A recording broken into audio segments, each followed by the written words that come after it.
we're going to go ahead and get started.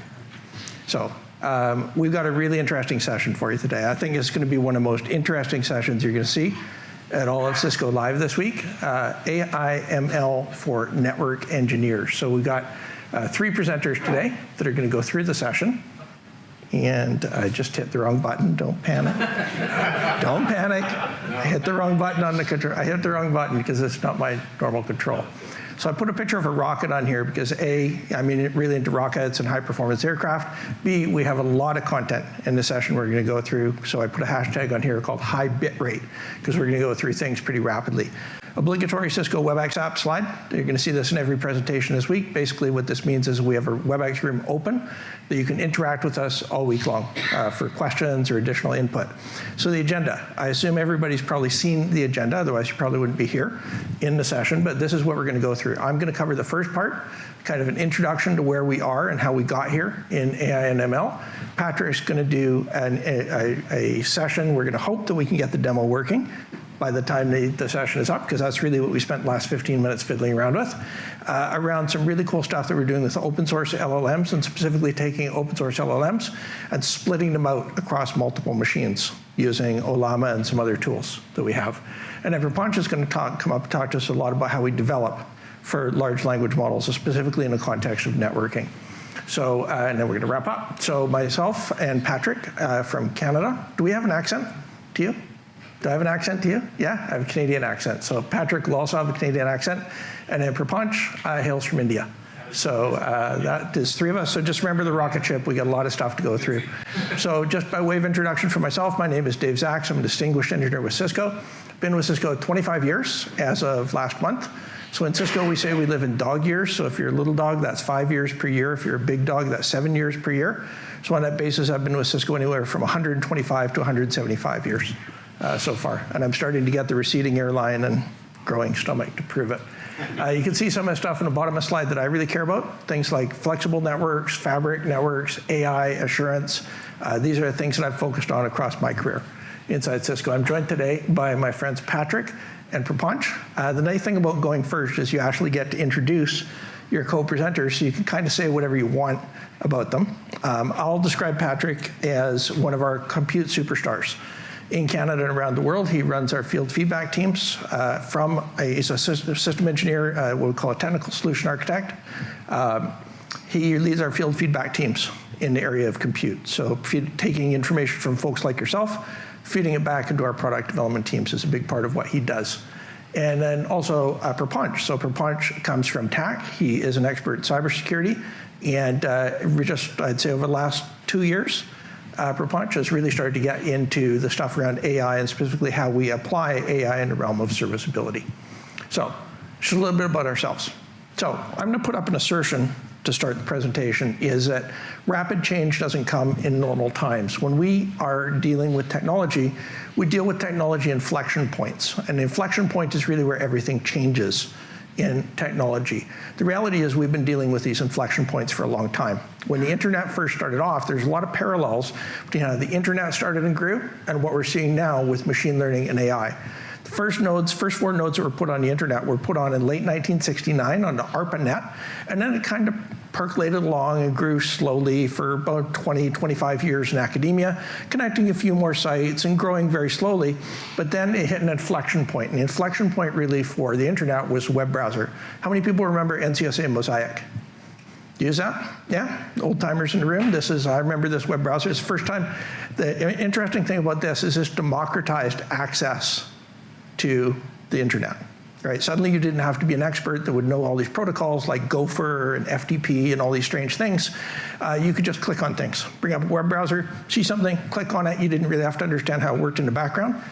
Kind of like ChatGPT, right? Most people today have no appreciation for how ChatGPT actually does what it does on the back end, or any large language model, but they certainly understand how to use it and work with it, right? And so that's really what we've seen is this driving this inflection point.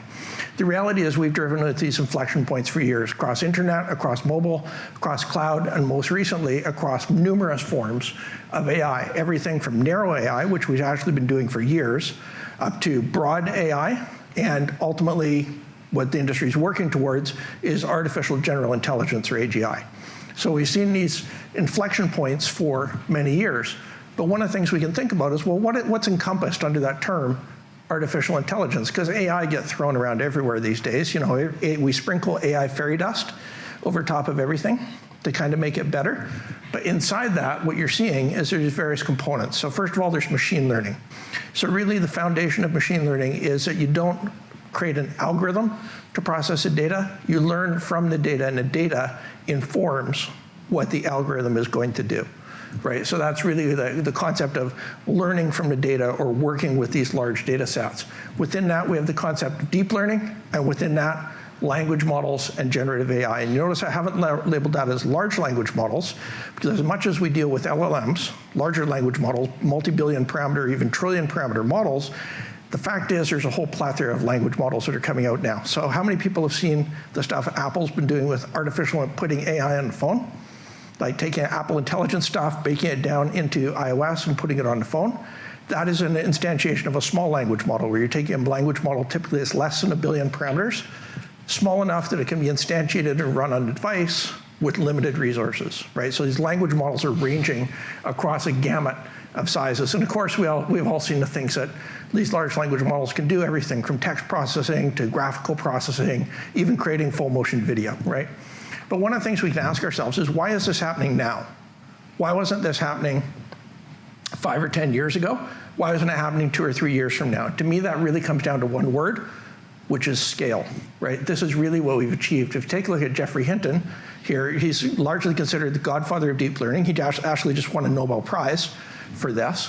One of the things that Geoffrey's been doing, and other people for many, many years, kind of like early beginnings of the internet, is starting off with deep learning, and specifically around things like neural networks. So when we create a neural network, it really consists of 2 components. There's artificial neurons, which are called perceptrons, and then there's parameters, which are called synapses. So in a large language model, the parameter actually instantiates as a number. It's effectively a weight between the different neurons in the different layers. So by default, in a lot of language models, that'll be a 16-bit number.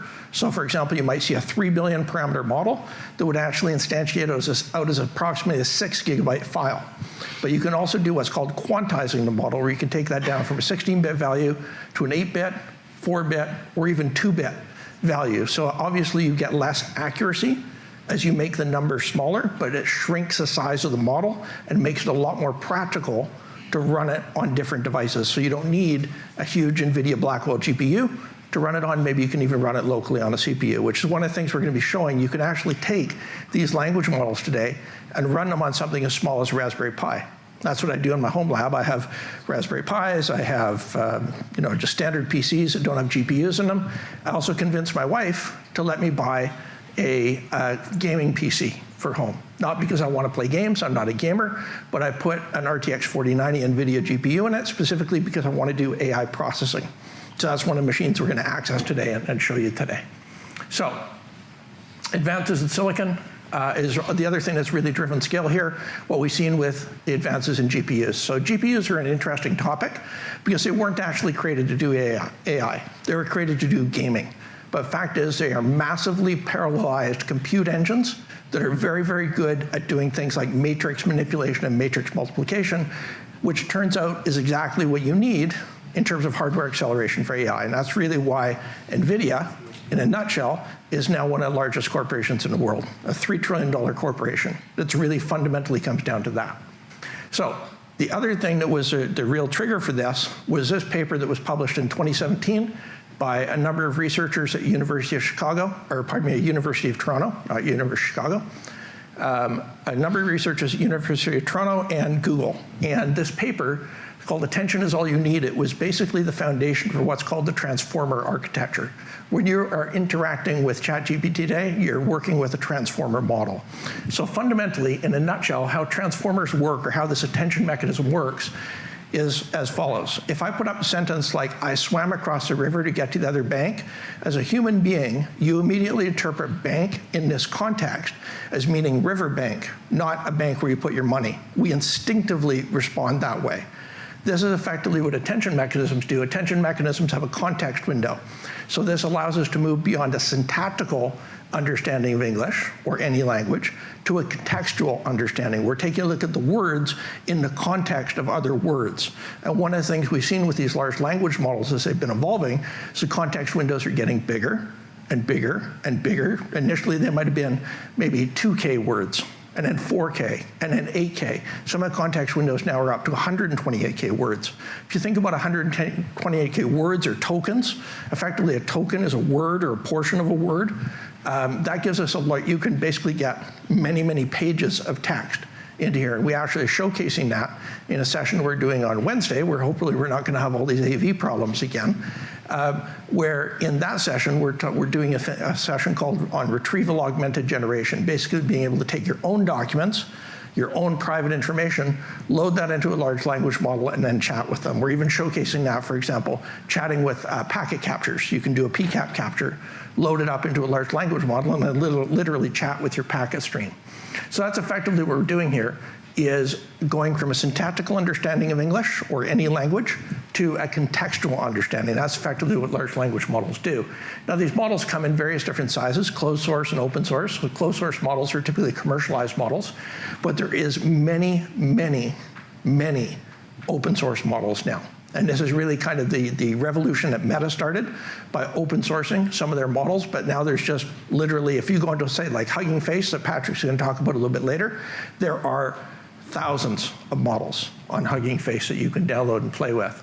So these models really are measured in terms of parameters. Remember, a parameter is that number that's effectively the weight between the artificial neurons in the different levels of the neural network, different layers. So one of the things we're seeing is that over the last several years, we've moved from models with millions of parameters to billions of parameters. And in fact, when you take a look at ChatGPT, it's widely considered to be over a trillion parameter model. So to put that in context, when you think about that, the human brain has 86 billion neurons. Each one of us is carrying around about 86 billion neurons inside our head. So inside this room, we got a lot of neurons.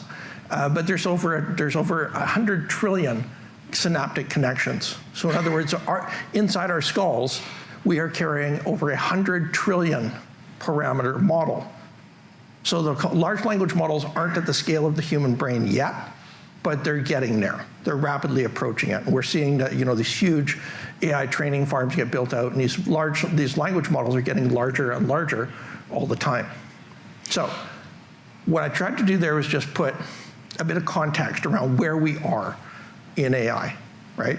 AI is a rapidly growing field. How many people here have been in networking and doing what you're doing now, not necessarily in the same job, but in this field for 5 years or more? 10 years or more? 15? 20? I'll embarrass some people, 25? 30? So I started off, I built my first network in 1985, so this will be my 39th year in building networks. So the reason I bring that up is because when you take a look at where we are in AI today, we are effectively, it reminds me of the early days of the internet. Where we are in AI today reminds me of the early to mid 1990s, where there were new protocols, new functions, all these exciting new things coming in. That's really where we are with AI. Kind of reminds me of starting again with all of this. So I've talked a little bit about AI in Cisco and AI on Cisco. So when we take a look at this, we've been using AI and machine learning in our products for many years. How many people use Catalyst Center? Yeah, in your networks, some people use Catalyst Center. So we built AI and functionality into Catalyst Center years ago with something like AI-driven anomaly detection. So what we're taking a look at in this picture, and I'll see if I get I'll risk it and see if I get laser pointer to work. Here we go. So if you take a look at that green band on top, this is a portion of the wireless network that we're looking at. That green band on top is what we've learned is the normal throughput within the environment, maybe over a period of weeks or months. The blue band is what the wireless network is doing right now, and where the blue band here significantly deviates below the learned normal in the network, we've flagged an anomaly in this red band. Then we've taken a look at dozens of KPIs that we're amalgamating into Catalyst Center, and we take a look at this and go, oh, okay, well, the two things that also deviated out of all these KPIs during that interval were around the queue depth and around the number of clients on the network. So this hasn't got us to the root cause what that deviation is for throughput, but it certainly narrows it down, and it makes the job a lot easier for a network engineer. We've been doing that kind of thing, baking machine learning and AI into our products for years. We've also done things like AI-enhanced radio resource management. So this is assigning channel and power assignment on APs. So if you take a look at this, for example, we have a conference that we do inside Cisco called Cisco Impact, where we bring about 20,000 of our field-facing folks together in Las Vegas. It happened back in August. Patrick, was it fun being in Vegas for a week? It was hot. Can you talk about what happened in Vegas, or does it have to stay in Vegas? So there's always interesting stories that come out of it. But one of the things here that we can see is we set up a large temporary wireless network across multiple areas inside the venue. Here you can see the initial convergence on the wireless network for channel and power assignment, where we're converging. Then after that, the system has automatically determined what are the busy hours within the network, so it avoids making changes to channel and power assignment on the access points during the busy hours, because that can be disruptive. So it's making those changes after hours. Those are little bumps we can see here. But then towards the end of the week, one of our very experienced wireless engineers thought, you know what, I'm smarter than a fifth grader. I'm smarter than this AI system. I'm going to go in and make a major change across the environment where they doubled the power on all the access points. They bumped up the power on all the access points by 3 dB. Every time in wireless you go up by 3 dB, you double the power. Down by 3 dB, you have the power.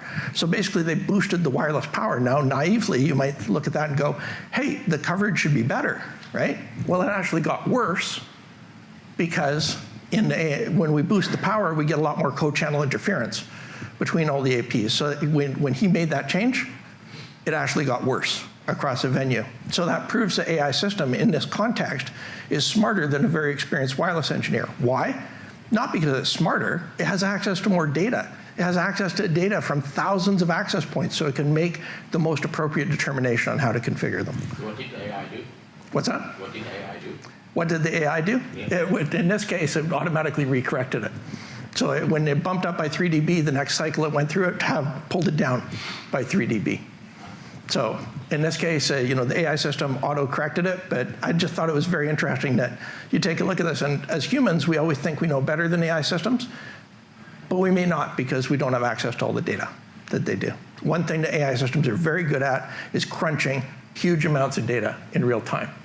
We also did a thing called predictive internet. We came out with this a couple of years ago. This was actually a brainchild of one of our Cisco fellows, JP Vasseur. The first time I saw this from JP, I thought, wow, that's a bit of a science project. The idea that we could take a look in SD-WAN at the stats across various tunnels and predict in advance when a tunnel is going to fail, and pre-converge the traffic away from the tunnel before it fails, rather than reconverging after it fails. I thought, wow, that's really cool. It sounds like a science project. I don't believe you can actually do that. And we've actually proved that we can do this. This is actually shipping now as part of a capability we have called ThousandEyes WAN Insights that's built into our SD-WAN product.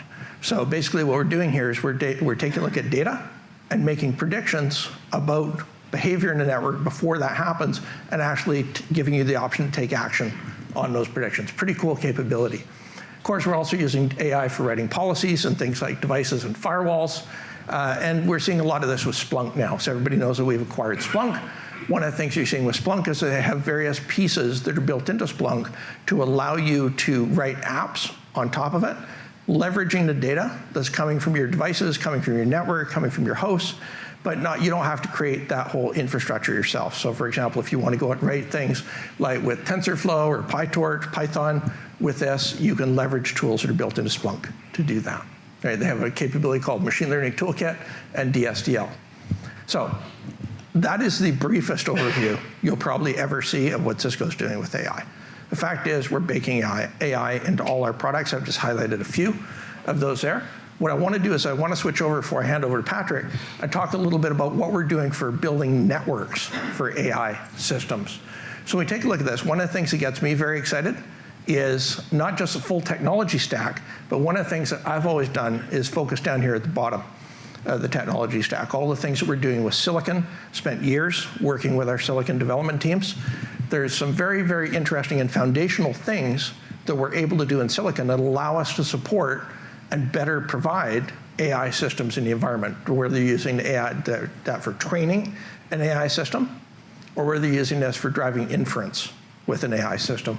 So to explain a little bit about that, you have to understand a little bit about networks, or a little bit about ASICs, application-specific integrated circuits networks. So ASICs, when we develop a networking chip, essentially it goes in our devices, they really come in two varieties. The traditional way that we develop ASIC silicon is a fixed configuration chip that does what it does it very well, it does it very fast, but it's fixed in nature. Those functions are baked into a chip, and the chip does what it does. It handles, let's say, V4, V6, MPLS, GRE, VXLAN, whatever NCAPs it has, it handles those very, very well, but it's fixed in nature. The other thing that Cisco started seeing coming years ago is that we needed to build silicon that was flexible and programmable in nature. So being able to take all the stages in that pipeline and introduce microcode level programmability so that we can adapt the chip to new encapsulations, new functions, new protocols over time without having to rip and replace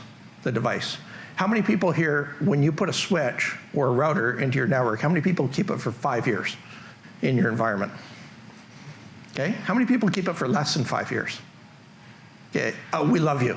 We absolutely love you if you keep it for less than 5 years. How many people keep it for 7 years on average? 10 years? More than 10 years, be honest. Right? I've seen people with 15-year-old gear inside their networks.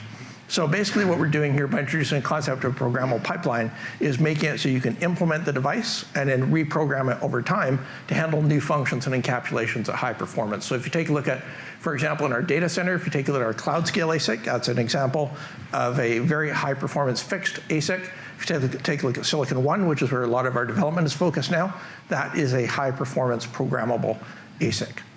So if you want to know more about this, I teach an entire session on ASICs. This was at Cisco Live US, was the last time I did this with my friend Peter Jones, where we delve into all the gory details of how we develop and design silicon. So why does this matter? Well, we take a look at an AI system. It moves through 3 stages, specifically for a large language model. We have to train the model by exposing it to a corpus of data. That corpus of data, for example, for ChatGPT, is going to be the entire internet. Right? It's going to suck in all the data from the internet and examine that. If it's a visual model, like something that's going to produce pictures, it's going to be exposed to a lot of different pictures and artwork and different things. But basically what we're doing up here is we're exposing the model to a large amount of data in training. That training process could take weeks or months in a very, very large data center that could have tens of thousands, even hundreds of thousands of GPUs in it. Then the model output needs to be validated, basically needs to be fine-tuned. There's a thing called reinforcement learning with human feedback. Basically what we're doing here is we are taking a look at the data and seeing how well the model performs and fine-tuning the model. After that, the model is actually produced. So this is where you might be able to download the model, for example, and use that model to ask questions to, which is called inferencing. All of these stages require and process large amounts of data. So when we talk about building networks for AI systems, what we're really talking about is building the network a different way than we've ever built it before.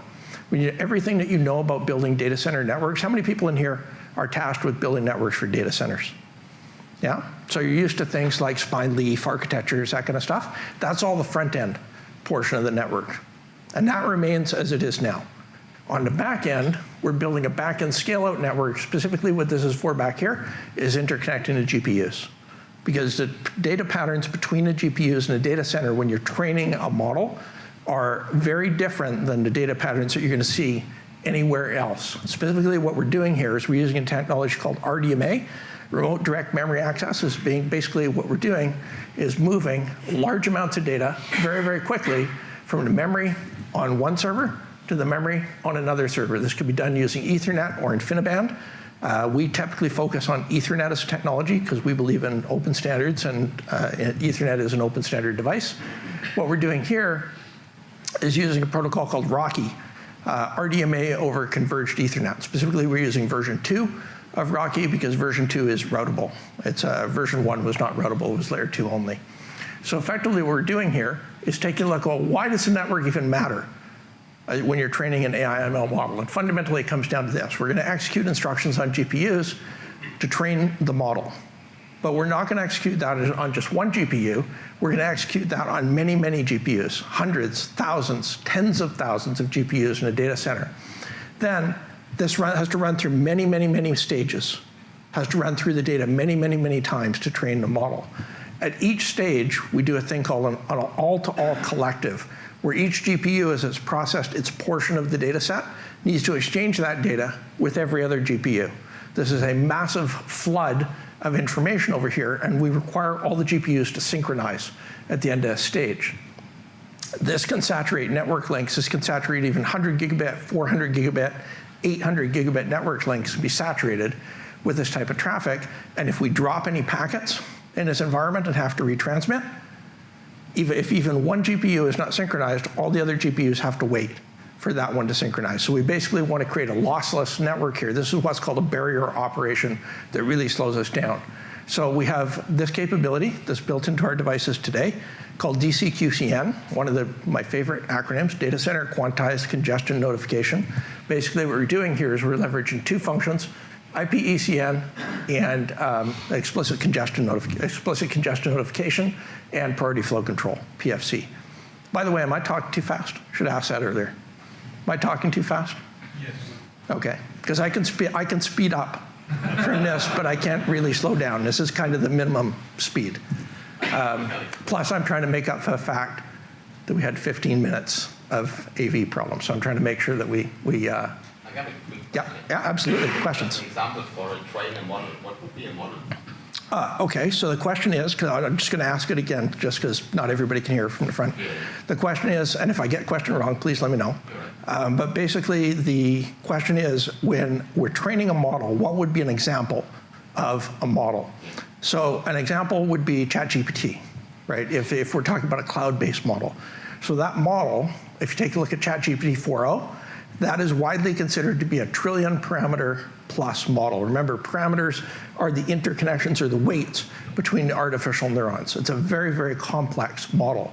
There are other models that are open source, and this is some of the things Patrick's going to talk about, where we can take that model and download it onto even a local machine. You could even download it onto your laptop and run it using a capability that Meta's introduced called Ollama.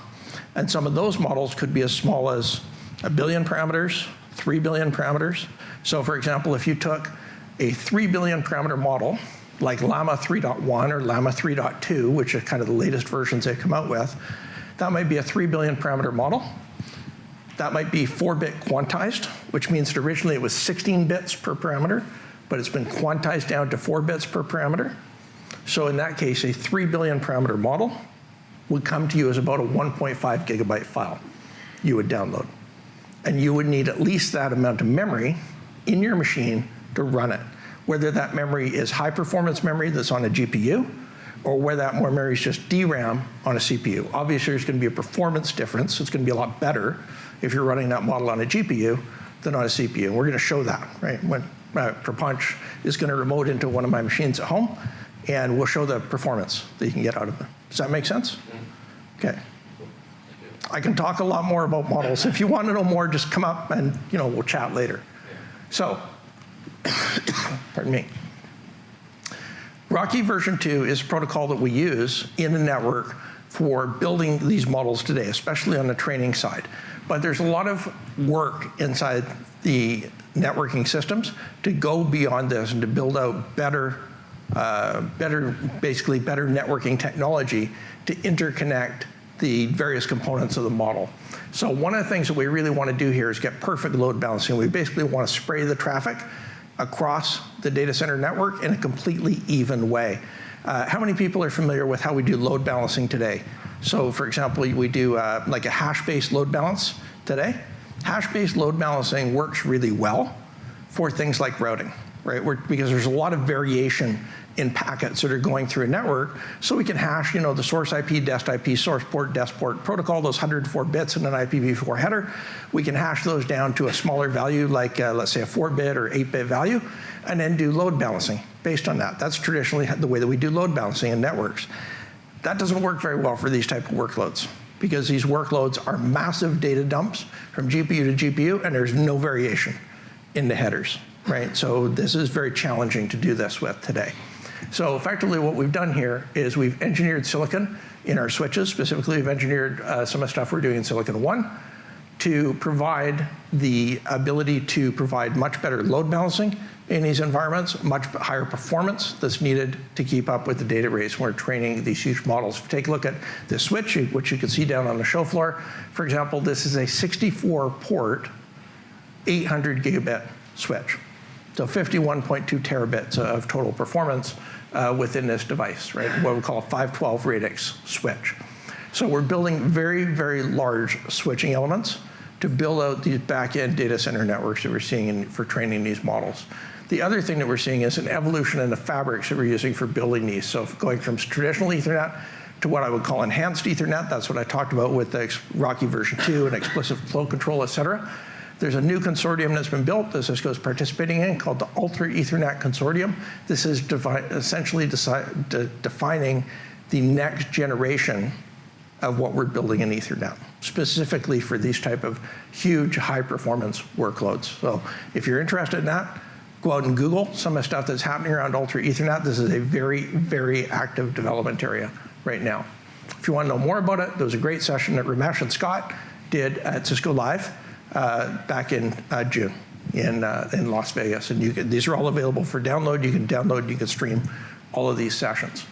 So the last thing I'm going to talk about here is why the network is relevant for AI deployments, because we've moved beyond using deep learning, which is something that we've done with networking for a long time, which might need, for example, a few gigaflops or a few billion floating point operations per second, up to now these large language models, which realistically need tens of petaflops, right? So you're dealing with, trillions or thousands of trillions of floating point operations per second. That's why we need GPUs to process these type of models. So I'm going to hand over to Patrick, who is going to take us through the next part. And it's going to be really interesting to see how Patrick's going to do this demo. Yes, thank you. It's going to be really interesting to see how Patrick's going to do this demo with the HDMI challenges that we've been having. So, thank you so much, Dave. I know Patrick's had time to think about it, so he's got it. All right. Hopefully everyone can hear me here. So I'm going to switch gears for a little bit and talk a little bit about running these on-premise large language models using our Cisco Compute, our UCS computing, as well as our Nexus data center switching. Now, before I get into that, I think there needs to be a conversation around, well, why would we even want to run something like an AI workload on-premise? And I think there's actually a couple of reasons. You can do a demo from mine. And the first, honestly, is around cost. I mean, these on-premise models can be substantially cheaper than running something in the cloud or as a software service. And the reason for that is that essentially the ways a lot of these models are being charged is per token or almost per word. And so you can, if you roll out an application at scale, it can start to be very, very expensive. But more important than this is really reasons around privacy and security. And the reason why I say this is that generative AI models get really, really powerful when they have access to very specific data that relates to the use case. Now, these publicly available models are trained on internet data, right? Whether that's Reddit, Wikipedia, what's on Twitter or X, but they're not trained on specific use case data that you have in your organization. They're certainly not trained on my healthcare information or my financial data. And I don't know that I feel comfortable submitting that data to the hive mind, as an example. And so data, privacy, and security are super important reasons why you may want to bring a model on premise and then have access to the data or leverage data that you have access to, but do it in a very private way.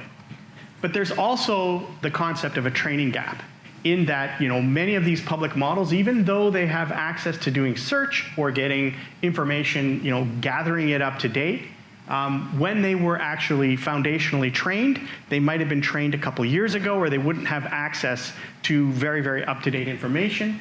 And again, this is another reason why we may want to do this on premise and control the data that goes into the model. And last but not least, there's really this concept of being able to fine-tune a model for a very specific use case.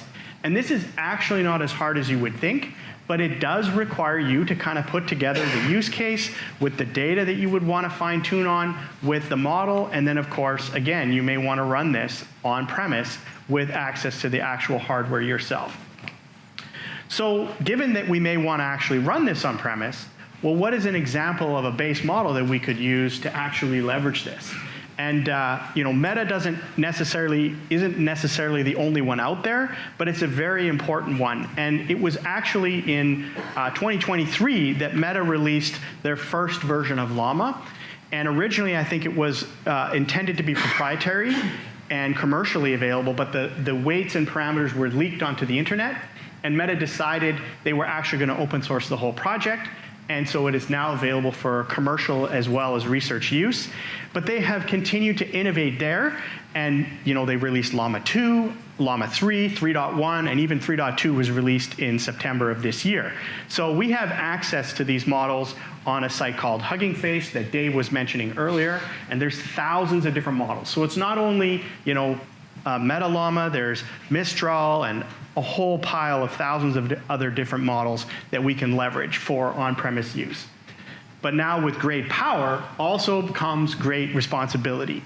And I think it's really important to note, and I'm pretty proud to work for a company like Cisco where we care about data privacy, and we have come up with a very responsible AI framework. You are welcome to leverage this framework for your own use within your organizations or even personally to try and eliminate issues around using false content, hallucinations, and creating harmful output with your models. But I guess the point I'm trying to make here is, keep in mind that there are potentially the need for some guardrails here, and there's also licensing considerations to come into play when you're using different open source models. They may be available for use commercially, or they may not. So just keep that in mind that you look at the licensing guidelines for the models that you are running. Okay, so that's sort of the software and the model side of the house. What do we need from a hardware perspective to actually be able to run this stuff on premise? And one of the great things is at Cisco, we have a fantastic partnership with our friends over at NVIDIA, and they make a lot of the GPUs that run these models. There are also other vendors, but what we've done is we've launched, and this is recently as the last couple of weeks, a very dense GPU server was codenamed Bronco, our C885. So this has 8 of the most performant NVIDIA GPUs on the market in this platform, and there's also an option to run AMD GPUs as well. But we also have got our modular compute chassis, the X series, which allows you to start with no GPUs and grow it to as many as 8 sort of full height, full length type GPUs in this chassis. And they actually connect back to the compute node through something we call the X Fabric. So we extend the PCIe bus through the chassis so you actually can put GPUs in a different slot than what the compute node is. So it's very flexible. And last but not least, we have a whole portfolio of our Nexus AI networking products that can be used to build out the data center front end as well as the back end networks that Dave was talking about. Now, there's one other major concept that I want to sort of introduce before I talk about how you can actually demo this and run this stuff in your environment. And that is the ability to split AI models across different GPUs. So as these models get larger and larger, they don't actually all fit within a single GPU. And so one of the problems we have is that maybe we can put multiple GPUs in a single server, but how do we start to scale this out as we need multiple systems with multiple GPUs? And so there's a couple of techniques, and this I'll use inferencing, AI inferencing as the example, called pipeline parallelism. And the idea here is essentially these models, and the Llama 3 as an example has got 32 layers. And what we can do is we can split the layers and send them to different GPUs that are on different hosts. And this is actually a pretty efficient way of doing this. So if we had 2 hosts, we would take 16 layers, put it on one GPU and one host, and another 16 layers, and put it on the second host. Or we could do it, by 4 hosts with, 8 layers on, each GPU and each of the 4 hosts. But we also have a technique called tensor parallelism. And this is the idea where we might actually take the math computations within a single layer and distribute those amongst multiple GPUs.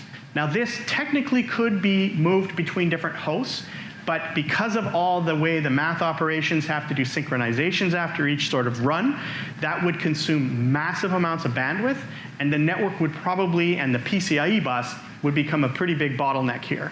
And so this actually lends itself to run a little bit better within a host. So what we might do is the tensor parallelism, we would put multiple 4 or 8 GPUs in a single host, and then we'll do pipeline parallelism between hosts as an example. And that's something that, keep that in mind, that yes, you absolutely can scale this out using a network. It's something that we absolutely recommend here at Cisco, and we have a pretty strong portfolio of networking equipment to help you do this. Now, one of the things that you can do in your own environment is actually demo this for yourself.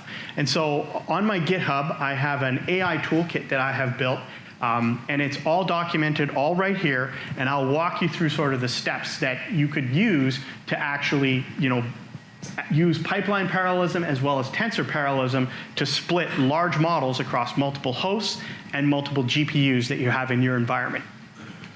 So as an example here, if you had a couple of servers and you had multiple GPUs in each server with a network, what you could do here is our Intersight server management platform and the toolkit actually automatically installs the operating system and all the components that are required. So the GPU drivers, the CUDA, all of the pieces of the puzzle that are required in the software in the system, the AI toolkit actually bakes that in.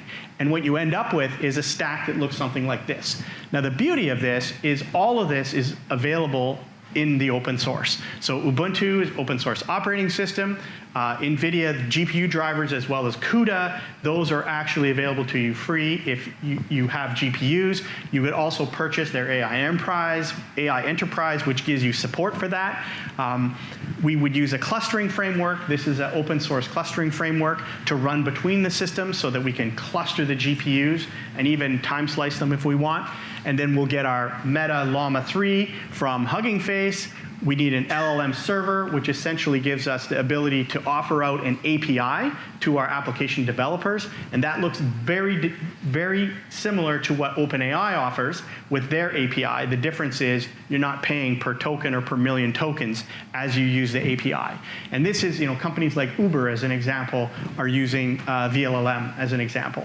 And then there's an Open Web UI, also another piece of open source software that sits on top of that allows you to then have a front end, very similar to what you would see when you go to chatgpt.com and you type in your prompt. The difference being that, that prompt is being routed to the LLM server that's running on these two hosts, that's being load balanced, that's offering up the Meta Llama model as an example. So all of these things stack together, and again, gives you the ability to offer this, 100% locally. And then basically net is you end up with the ability to split the model amongst multiple GPUs within each system and then also between systems and scale this out as an example. Now, I know I've talked about doing this using Cisco Compute, UCS, as well as Nexus Networking, but remember that you can actually start with something much smaller than this.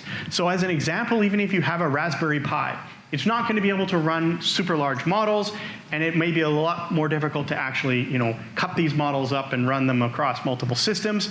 But, 4-bit quantized models run great on a Raspberry Pi. You could use your laptop or any generic PC or Mac as an example, but you can even use like a gaming PC. And Dave has this thing called a Fragbox with an NVIDIA 4090, and it's actually really, really powerful. I mean, it's not the cheapest PC out there, but it's pretty powerful for what you can do. And then last but not least, of course, you can always use higher end data center equipment in your data center to actually do this as well. So how would I install that from Llama? So Llama is super easy, right? You just go to llama.com, you can download the application, and it does not require GPUs. This is something that the software that you can run even with CPUs, but albeit substantially slower. So, you'll probably end up investing in a GPU in not too distant future if you start playing with this. But extremely powerful abilities to be able to prototype this stuff. And with that, I'm going to pass it over to my good friend Prapanch, who's going to walk us through a little bit more about how the software works.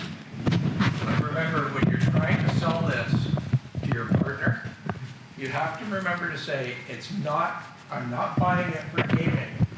not going to play games on buying a GPU for working with AI systems. Very, very important. That was the thing that allowed me to get one. Awesome. Thanks a lot, Dave. And by the way, we are at time due to the delay. Truly appreciate all of you sticking around. And I'll try and wrap this up as quickly as I can, mainly because I want to respect your time, but also, fingers crossed, hopefully we'll be able to do a demo using a third laptop that we haven't tried yet, right? So being a troubleshooter myself, you have to rule every possible scenario out, so I'm going to try that out, yes? So we looked at the use of AI and ML in Cisco products and solutions, where Dave spoke about it, and also looking at how do you design networks to run AI ML workloads. But how about using or building your own use cases for using AI ML to solve problems with networks, right? Basically using AI ML to come up with solutions to problems that you might be having on a day-to-day basis. So before we look at some of the use cases and potentially some demos, we look at a few pieces of the puzzle, like Patrick just showed, that we use to build some of these that you can use for free. So one of those is this open source SDK platform that's available for building LLM-based applications called LangChain. So LangChain is an open source ecosystem for the most part. So everything that you see here is pretty much all open source except for Langsmith, which is their observability platform, which is available as a hosted solution as a service. But everything else is pretty much available for free. And you can use that, you can download it, install it on your laptops, and actually start building whatever code you want to write to build your necessary applications, solve your problems. And the beauty of LangChain is it's highly abstracted and extremely easy to get started with. So there are repeatable patterns to building these Gen AI-based applications. And once you actually start getting used to them, you realize that the power is not in the coding, right? It's not the writing the code. The code's essentially just a few lines, as you'll see in a few slides. It's how you actually prompt the model to actually do the job that you want it to do. So have you ever used any other platform SDK, such as Django for web development, or React or Angular for UI, UX development?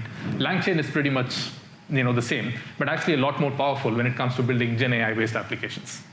So we look at a very simplistic high-level abstraction for something called RAG, Retrieval Augmented Generation, I think, and Patrick spoke about it briefly in his previous slide. So when it comes to building LLM-based applications using this technology or this approach called Retrieval Augmented Generation, what you're doing essentially is starting with a source bit of data that you want to work with. And you can imagine the source bit of data could be anything. It could be any text file, PDF, Word document, PowerPoints, or it could be multimedia files as well. Images, audio, video, packet captures. In fact, one of the use cases we hope to show is that.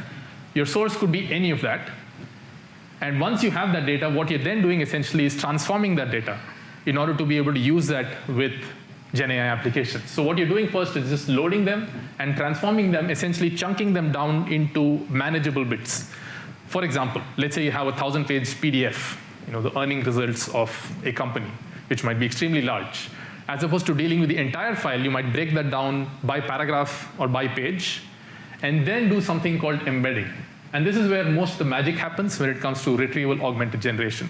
Dave spoke about it a little bit when he was talking about transformer architecture, where you're extracting semantics from the language, from what's being fed into the system. Right? So it's easy for us to understand what meaning is, because we've been exposed to this for all of our lives when it comes to language, but for machines, they only understand ones and zeros. So how do you represent the semantic meaning of the object that you're working with, audio, video, text, in ones and zeros? The magic of that happens in the process of embedding. And embedding essentially are custom-trained machine learning models that are used to represent words or bits of objects in an n-dimensional space to represent their semantic meaning. And then what you're doing essentially is storing them in a specialized kind of database in order to be retrieved later when you want to actually interact with it, right? Ask questions, get details from that. And that kind of database is essentially called a vector store. And that's where the term vector embeddings actually comes from. So you're looking at an n-dimensional space where you're storing the semantic meaning. And this is very similar to any other object store, or no object store as well, SQL, Mongo, where you're querying for data that's stored in the database. But over here, depending on the input, the question you're asking, for example, who's the CEO of a company, against a PDF file, it's not looking up the word CEO necessarily from the file and giving you the answer. It's looking up the semantic meaning of the question you asked against everything else that's stored in the database, and picking the closest chunks from that database to answer your questions. So it's a special kind of database to do special kind of retrieval based on the semantic meaning of the text that you're storing in the database. So we looked at this. Now we look at a really simplistic implementation of a RAG-based pipeline. And here you'll see the beauty of a framework like LangChain and how easy it is to build. So the first step in the process is essentially you're loading the data and then transforming it. So here the example is of a PDF file, Cisco annual reports. And what you're essentially doing is loading and splitting it down into a specific chunk size, right? So like I said, it could be a 100-page PDF, but you're breaking that down into what's 250 tokens. And a token is roughly a word, so 250 tokens could be a paragraph, just for example's sake. So you're breaking it down paragraph by paragraph. And next what you're going to do essentially is embed them, converting the text into ones and zeros to represent their semantic meaning. So that's where we're using the embedding model, like you see here. It's OpenAI, but could be any embedding model. There are several tons of open source models that you could run locally, just like you can do with large language models as well. And finally, storing them in a vector DB, right? And the vector DB here, again, is open source. It's called Chroma, but there are several alternatives that you can use as well. You can also use hosted solutions like Mongo has its own hosted vector capability as well. And then comes the part of actually interacting with it, asking it a question, getting an answer, right? Basically solving your problem. What do you want to do with this data? So over here, we're creating something called a conversational retrieval chain. As the name says, very simple enough to understand, is having a conversation with the bit of data that's stored in the vector database. So then all it takes is to ask the question, right? Who is the senior leadership team at Cisco? And it's essentially going to print the results. So if you look at it, the 3 steps in building a retrieval augmented generation app is just, I don't know, if you count quickly, 15, 20 lines of code. And the patterns are the same. It's not going to change. If you want to replace the source from a PDF file to a text file, just take that line out, the PDF, and replace it with the text. If it's an image file, the same thing. If it's an video, audio, whatever you want to do, right? All you do is change this line out. Okay? How about if you want to change the embeddings? Simple. Replace OpenAI embeddings with any open source model that you want, for example. Every single bit here can be taken out and replaced with anything of your choice. So the patterns remain the same. It's your choice at the end of it. And this is the beauty of a system like LangChain, essentially. And I think the name LangChain makes a lot more sense here. If you think about it, if you have a bicycle chain that breaks because a particular link in it is broken, you don't replace the entire chain necessarily. You just buy a new link to replace the broken link. So LangChain is pretty much similar, where it's a chain of different abstracted commands, so to speak, and you can replace every one of them with a new one depending on your use case, what works best for you. So now, while RAG is great to start out, to build proof of concepts, and I would encourage you to start out as well, take a picture of this, and you could do this on your laptop, you will see that as you start wanting to build production scale applications that use RAG, retrieval augmented generation, it doesn't quite work effectively. Right? You might see a lot of drawbacks and limitations with it. And this has been a constantly evolving space on how do you fine-tune models or systems to use RAG to produce better results. So one of the studies that came out about a year ago was something called RAG Fusion. And in RAG Fusion, what's essentially happening is the pipeline is sort of the same, right? You're embedding your data and then querying it and generating a response. But you're taking the source question, who's the senior leadership team at Cisco, and transforming the question into 3 other questions that are semantically similar but worded a little bit differently. And you're using basically a large language model to generate these 3 similar questions. As humans, we think we are asking the right question, but oftentimes, I've been in tech, you realize that what's coming from the other side isn't really accurately representing what's in their minds, right? So essentially, you're trying to solve that problem over here, is asking questions, using a model to generate questions that are more detailed and are likely to produce better answers. And using those questions, you look them up against the vector store to retrieve documents, right? The pieces that are there. And then from there, the documents that are retrieved, you're then ranking them again to extract the most closest matched documents to the original question that the user asked. Whereas without all of this, you would have just done a simple lookup and then answered the question. So as you can see here, you're branching out and then branching back in. Right? It's like a reverse hourglass. So this implementation of this is actually available in this notebook. There are several such implementations. As you can see, it says RAG from scratch 5 to 9. So there are actually 9 different examples given of how you can optimize your RAG pipeline, from a simplistic RAG application like I showed earlier to a more advanced one to deploy production scale applications. Another challenge that you have with RAG is as you're breaking the source document down, right? Like I showed you, taking a PDF and breaking it down by paragraph, you often lose context around what was said around that paragraph. It might be a paragraph that's in the introduction, or it might be a paragraph that's in the summary. Your RAG pipeline doesn't necessarily know the context. So how do you carry over context of where that paragraph was before you answer the question? That is one of the challenges that RAG pipelines of this nature have. And that's where a research article came out about 6 months ago, and I think this is my favorite acronym, better than DCQCN, I think. It's RAPTOR, right? Recursive Abstractive Processing for Tree Organized Retrieval. That doesn't make sense. RAPTOR is much better, right? So what they do here is essentially solve that problem, and it's a very novel approach to solving that problem, I feel. So how it works essentially is it's similar to a spine and leaf network. If you look at this, but essentially you're following 3 steps in an iterative manner. The 3 steps are clustering, summarization, and embed. And you're doing that iteratively over and over. So essentially what you're taking is source PDF, breaking it down into chunks, and before you embed them directly, you're clustering similar chunks together. Things that are talking about similar things, you're clustering them together using any generic clustering algorithm that exists, and then summarizing those clusters to generate another chunk, as you see on top. So 1, 2, 3, 4, 5 have been summarized into 3 different clusters, and then this is the summary over here. And you're storing the summary into the vector database as well, in addition to the source data. And you're doing this over and over and over again until you reach the root summary, basically the summary of the entire PDF. So as you can imagine, to build this whole thing is intensive, right? You have to, over and over again, keep from a 10,000-page PDF to a single line summary of the PDF will probably take a lot of time. But what you get now is when you're doing the retrieval, in addition to matching the original leaf documents, which might be those individual paragraphs, you're also retrieving the summaries associated with it. And as a result, the quality of responses that comes back with RAPTOR is much better, especially with larger sized data. So if you're working with a single page PDF, a simple RAG is good enough. But if you're working with a larger bit of data, then you need to do something of this nature in order to get better results. So again, talking about the demo, some of the things that we are using are Ollama. We've spoken enough about it.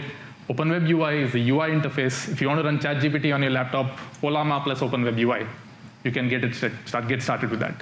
And these are some of the models that are available. This is already out of date. Every week almost, there's many new models that Ollama is ingesting into it that you can use.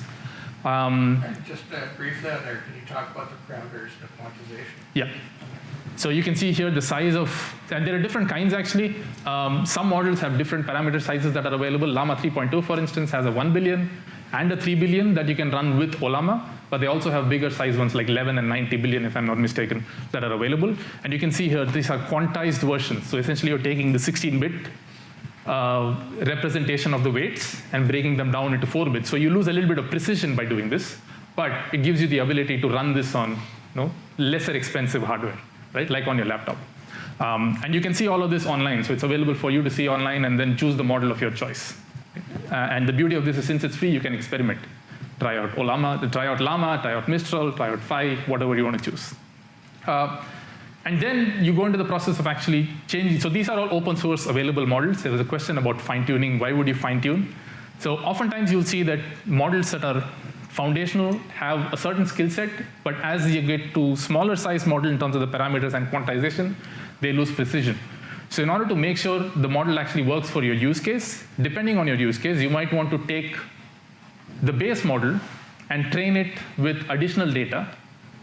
And basically what you're doing there is you're modifying the weights of the artificial neurons, right? The links that are connecting those artificial neurons to learn a new skill. It's like you learning to ride a bike. What you're doing there essentially is training yourself, your brain, to actually learn how to ride a bike. So it's taking a foundational model like Llama and teaching it a new skill based on your individual use case, right? So for example, you have private data within your enterprise. You can use RAG to talk to it, or an option would be to actually take that data and fine-tune your base model with that data and then talk to the model directly. So you don't have to do RAG, no vectors, no embeddings as well. And that's an alternative option that's available to you too. So there's a 4-step process in terms of fine-tuning. And the beauty of fine-tuning is if you want to test it out, you can use RAG to do fine-tuning using something called RAFT. So it's retrieval augmented fine-tuning. And this actually is a process of something called distillation. I think Dave was just talking about it, he didn't use that word. But you take, let's say, a GPT-4o, which is maybe a few trillion parameter model. You ask GPT-4o to generate questions and answers from your PDF, right? Then you have your questions and answers, which is essentially your training data set. And you train, let's say, a 1 billion parameter Llama 3 model, Llama 3.2 model, using those questions and answers. And now your Llama 3 model essentially has learned a skill that OpenAI had. So that's the process essentially of distillation, and I think Raft is a great way to actually try that out, and we've done that. And again, with that, we'll go over to the demo, and hopefully it works. Let's see, right? It's time to pray to your God, We're going to experiment. or cross your fingers and toes and see if it actually works, because this is a laptop that we haven't tried yet. Can you flip over to the? Okay. Now let's hope that this doesn't go off. Yeah. As long as it holds, we're good. Let's hope it doesn't. If you have your toes and fingers crossed, don't change. But we don't. Unfortunately, it went off. So we promise you, we have working demos.